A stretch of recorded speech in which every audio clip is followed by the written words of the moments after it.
তো পত্রিকা তো আর রিপোর্ট করে হচ্ছে কি হাওয়ার উপর না। আর একজন সাবেক আইজিপি, আপনি কি জানেন যে একজন আইজিপির বিরুদ্ধে, সাবেক আইজিপির বিরুদ্ধে একটা পত্রিকা রিপোর্ট করতে গেলে আপনি মিনিমাম একটা এভিডেন্সিয়াল জিনিসপত্র না থাকলে কিন্তু করা যায় না। যে কারণেই এই রিপোর্টটা এখানে আসুক। তো এই রিপোর্টের বিপরীতে যার বিরুদ্ধে অভিযোগ আনা হয়েছে তিনি বলছেন যে আছে, তবে এগুলা ফুলিয়ে ফাঁপিয়ে আমাকে ভিকটিম করা হয়েছে। বা এখন প্রশ্ন হচ্ছে গিয়ে যার বিরুদ্ধে অভিযোগ আনা হয়েছে উনি ডিনায়াল দিলে কি অভিযোগের সমাপ্তি হয়ে গেল?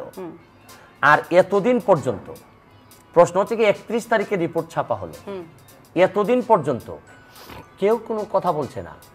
প্রশ্ন হচ্ছে কি আমি কিন্তু বলছি না যে উনি দুর্নীতি করেছেন বা এগুলা করেছেন, আমি কিছুই বলছি না। সুমন সাবেক আইজিপি যে স্টেটমেন্ট দিয়েছেন সেখানে তিনি বলছেন যে একটি পক্ষ উদ্দেশ্য প্রণোদিতভাবে করেছে। আচ্ছা, পৃথিবীর উনি তো হচ্ছে কি তার বিরুদ্ধেই অভিযোগ, যার বিরুদ্ধে অভিযোগ থাকে ওনার বক্তব্য আমাদের জন্য নিষ্প্রয়োজন। কারণ হচ্ছে কি উনি সবসময় বলবেন পৃথিবীর যত অপরাধী আছে আমি নির্দোষ, এটা তো আপনারা জানেনই কমন। আচ্ছা, উনি নির্দোষ হইলেও উনি বললেন নির্দোষ, এ তো আমাদের কনসার্ন না। আমাদের কনসার্ন হচ্ছে গিয়ে যারা এইটা দোষ নির্দোষ নিরূপণের দায়িত্বে যে প্রতিষ্ঠান থাকবে তারাই তো ক্লিয়ারেন্স দিবে। এনওসি কারা দেয়? তাই এখন হচ্ছে গিয়ে আমাদের যারা হচ্ছে গিয়ে তদন্ত করবে, ইনকোয়ারি করবে, করে রাইট রং হোক, এই ইনস্টিটিউশনের প্রতি আমাদের বিশ্বাস থাকুক না থাকুক, কিন্তু দায়িত্বপ্রাপ্ত তো ওনারা। আর এই পত্রিকার রিপোর্টটা কি আসলে? পত্রিকার রিপোর্টটা হচ্ছে কি একটা সোর্স অফ ইনফরমেশন দুদকের জন্য। তো আমার কথা হচ্ছে যে দেখেন, এই প্রায় মাসখানেক হয়ে যাচ্ছে, বাংলাদেশে কি কেউ কথা বলবে না এগুলা নিয়ে? আর দুদক তো প্রথম দিনেই এটার ব্যাপারে কথা বলার কথা, কিন্তু ওনারা বলবেন যে আমরা তথ্য যাচাই বাছাই, ওনাদের যে কিছু স্টেরিওটাইপ কথা আছে দুদকের, এগুলো আপনার মুখস্থ করা আছে নিশ্চয়ই, যে আমরা যাচাই বাছাই করে দেখছি, আমাদের কমিশনে আমরা পাঠাবো।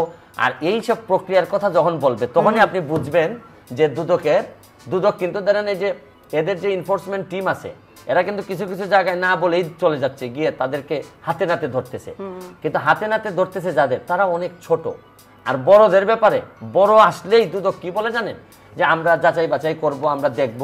কিন্তু যিনি পুলিশের সাবেক আইজিপি, একটা ক্ষমতার চেয়ারে যখন থাকেন একটি মানুষ, তখন তিনি অনেক বড়, কিন্তু তিনি তো এখন ক্ষমতা নেই, তাহলে তাকে আমরা কেন বড় বলছি? আমরা কি এই কারণে বলছি মরা হাতিও লাখ টাকা? এখানে একটা বিষয় দেখেন, মানুষ যখন একটা চেয়ারে বসে, এই চেয়ারকে যদি সে অপব্যবহার করে, সে চেয়ার থেকে যাওয়ার পর ওই অপব্যবহারের যে এই ফ্রুটসটা নেওয়ার পর সে একটা চেয়ারের চেয়েও বড় হয়ে যায়।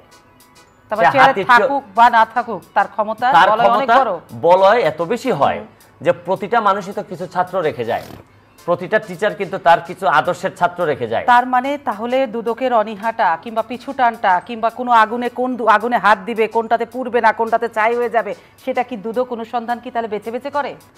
আমি তো প্রথম দিকেই বলছি, আমার আজকে স্টেটমেন্টে আপনি দেখছেন যে দুদক, আমার কষ্টটা কোথায়। আচ্ছা, আমি এমপি হিসেবে আমার কেন যাওয়া লাগলো দুদকে? আপনি তো সংসদে কথা বলবেন, আপনি কেন দুদকে যাবেন? আমি এমপি হিসেবে যাওয়া, আমি কিন্তু নাগরিক হিসেবে আমি যেতে বাধ্য হইছি, কারণ তদন্ত তো আর সংসদ করবে না, ইনকোয়ারি তো সংসদ করবে না, বিচার তো সংসদ করবে না, আওয়াজ তুলবে সংসদে হচ্ছে কি আমরা এই কথাগুলো তুলতে পারবো।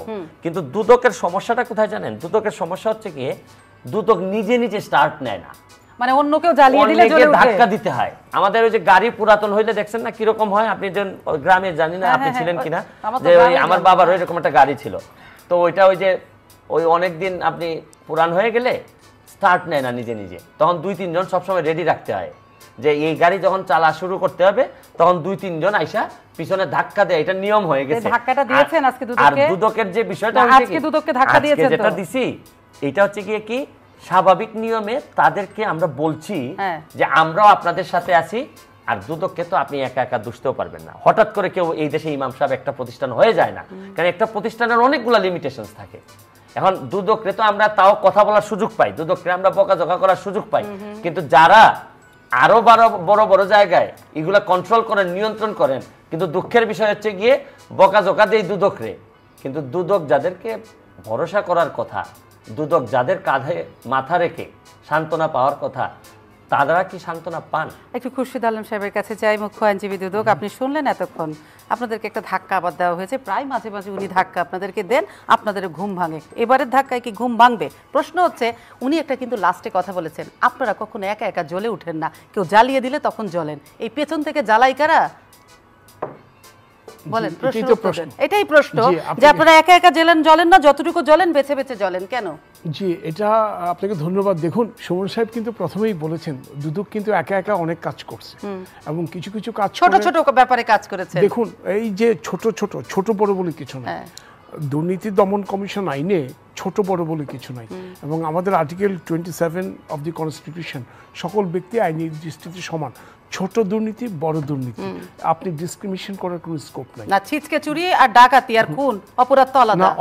শুনেন, দুর্নীতি দুর্নীতি। হ্যাঁ। আপনি যদি 1 টাকা ঘুষ খান সেটা ঘুষ, আপনি 1000 কোটি টাকা খেলেও সেটাও ঘুষ। কিন্তু 1000 কোটি টাকা আপনারা এড়িয়ে যান, অল্প কোটি টাকা শত একটা এক্সাম্পল দেন, আমরা এড়িয়ে গেছি। একটা এক্সাম্পল দেন আপনি।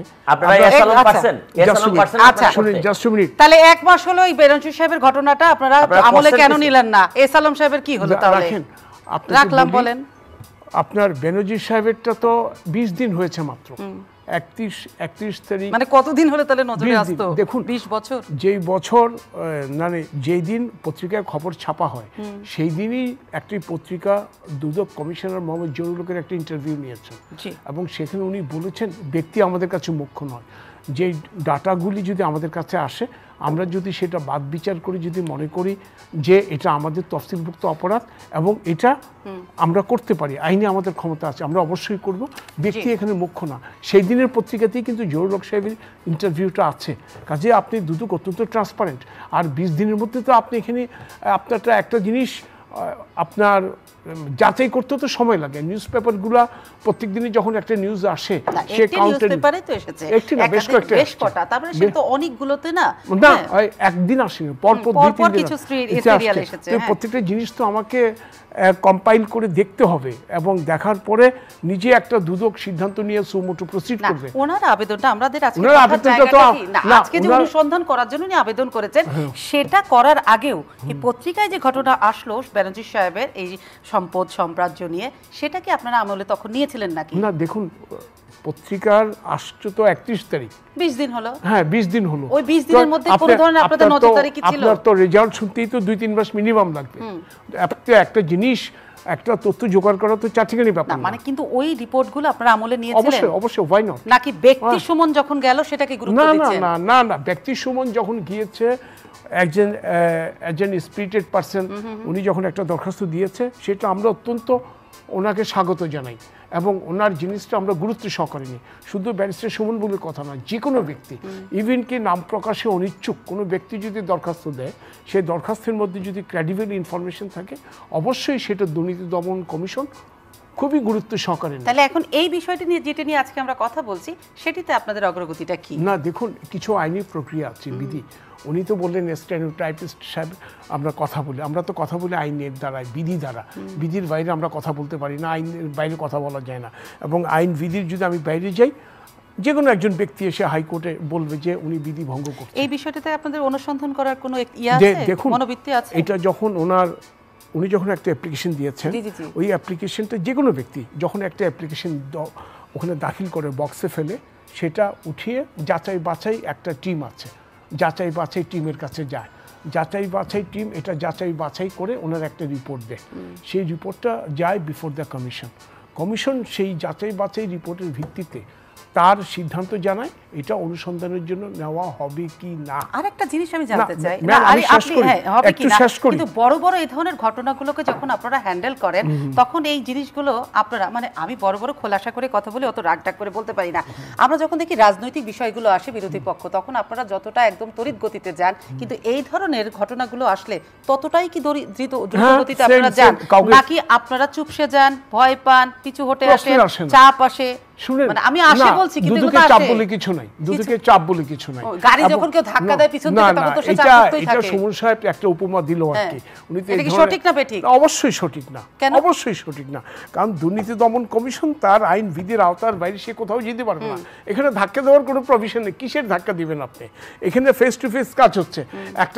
একটা কমিটির 2 সদস্য যাচাই বাছাই কাজ করছে, করার পর ওনার রিপোর্টটা যাচ্ছে ওনার ঊর্ধ্বতন কর্মকর্তার কাছে, উনি সেটা এক্সামিন করছেন। উনি নিজে একজন আইনজীবী, উনি একজন সংসদ সদস্য, উনি একজন প্রতিষ্ঠান, রাষ্ট্রের এত বড় প্রতিষ্ঠান সম্পর্কে কেন বলবে যে না বুঝে কথা বলছে, ধাক্কা দেওয়ার কিছু নয়, দুটো শক্তিশালী, কেন বলবেন? উনি পাবলিক রিপ্রেজেন্টেটিভ, উনি পাবলিকের ভাষায় কথা বলেন। আচ্ছা, এটা খুবই স্বাভাবিক। একটু যদি বলতে হয় শুধু স্যার, আমি শুধু আপনার সাথে দুদকের সাথে দুদকের সাথে পুলিশের সম্পর্কটা দেখেন, এত নিবিড় সম্পর্ক।